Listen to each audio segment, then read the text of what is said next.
طریقے سے آپ لوگوں نے اسٹیٹ ٹیررزم برداشت کی، جس طریقے سے آپ لوگوں نے لاٹھی چارج برداشت کیا، جس طریقے سے آپ لوگوں کے اوپر واٹر کینن چلائے گئے، جس طریقے سے آپ لوگوں کے اوپر کیمیکل والا پانی پھینکا گیا، شیشے توڑے گئے گاڑیوں کے، اس کے باوجود آپ ڈٹی رہی.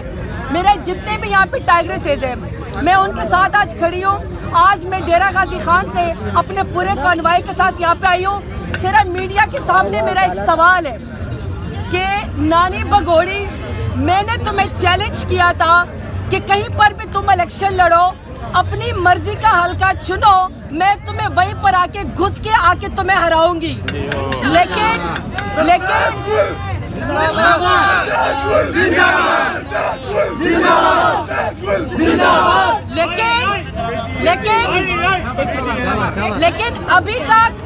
ابھی تک تم بگوڑی ہو. اور دوسری بات میں یہ سننا آپ سے کرنا چاہتی ہوں، پیغام دینا چاہتی ہوں کہ ایک بات یاد رکھو کہ تم جتنے مرضی ڈرامے کر لو، تم جتنی مرضی سیاستدان بن جاؤ، ہو تو تم وہی لنڈے کے ہیروئن. نہ تم نے آج تک الیکشن لڑا ہے، نہ تم آج تک کونسلر بنی ہو. بی تمہیں ایک ہی کام آتا ہے کہ تم لوگوں کی نازیبا ویڈیو بنا کے بلیک میل کر سکتی ہو.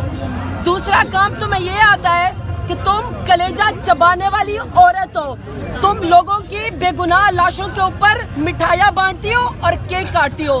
تیسرا تمہارا کام یہ ہے کہ تم محلے میں صرف کمیٹیاں کھانے والی عورت ہو سکتی ہو، اس کے علاوہ تم کچھ نہیں ہو سکتی ہو.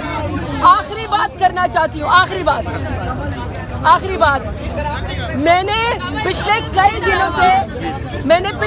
دنوں سے مریم باجی آپ کی میں نے بہت ساری پریس کانفرنس سنی ہے. میں نے نوٹس کیا ہے کہ تم بار بار عمران خان کے اوپر، ان کی ذاتیات کے اوپر تم بار بار قدغن لگاتی ہو اور باتیں کرتی ہو. تو بہتر یہ ہے کہ تم بھی جواب دے دو، کیونکہ تم سیاست میں تو مقابلہ کر نہیں سکتی ہو.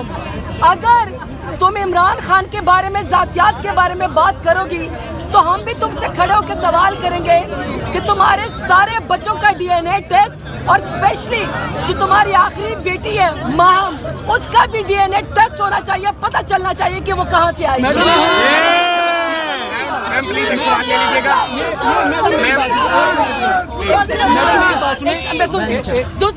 دوسرا تم شکر کرو کہ تمہارا مخالف عمران خان تمہارے والد کی طرح کمظرف اور تمہارے والد نواز شریف کی طرح بدبخت نہیں ہے. عمران خان سچا کھرا لیڈر ہے، وہ تمہاری بات کا جواب نہیں دیتا. اگر تمہارا مخالف تمہارے باپ کی طرح ہوتا تو یقین کرو جس طرح تمہارے والد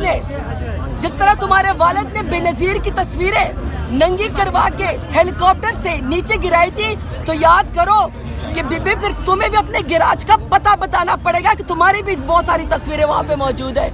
یہاں پہ خواتین ٹائگریسز کول کے ساتھ میں کھڑی ہوں، ملیکہ آنے والی ہیں، ہماری نوشین حامد یہاں پہ کھڑی ہیں، ساری خواتین یہاں پہ کھڑی ہیں. ہم بہت عزت دار گھرانے سے سیاست کی خاطر آتے ہیں. تمہاری گھٹیا باتوں کا جواب دینا ہمیں آتا ہے. تم اپنا قد کاٹ پٹوارن، تم عمران خان کے اوپر قدغن لگا کے نہیں کر سکتے ہو. عمران تیرے جان نثار، عمران تیرے جان نثار.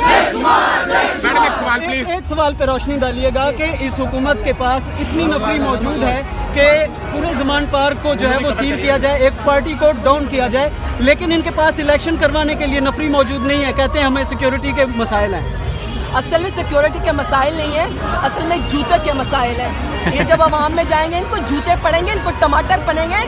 انہیں بی بی نے فرمایا تھا نا کہ ہیلمٹ پہن کے جائیں جو پی ٹی آئی والے. بی بی اب تم پورا ذرا پہن کے جاؤ، تمہاری پارٹی تم پورا جو ہے نا ہیلمٹ پہن کے جاؤ، کیونکہ تم عوام میں منہ دکھانے کے قابل نہیں ہو.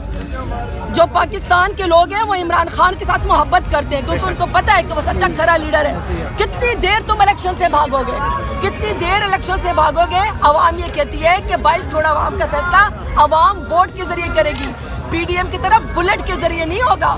بلٹ سب لوگ ڈرتے نہیں ہیں، خوف کے بت ہم نے توڑ دیے. میم ابھی جو جس طرح احتساب کا عمل جو ہے وہ چل رہا تھا اس کو انہوں نے سبوتاژ کر دیا، سارا روک دیا، انہوں نے ترامیم بھی کی. لیکن آپ کیا سمجھتی ہیں جس طرح لاہور کے اندر ابھی دفعہ 144 کا لحاظ بھی کیا جاتا ہے غیر قانونی طریقے سے، تو کیا ہم یہ امید رکھیں کہ جب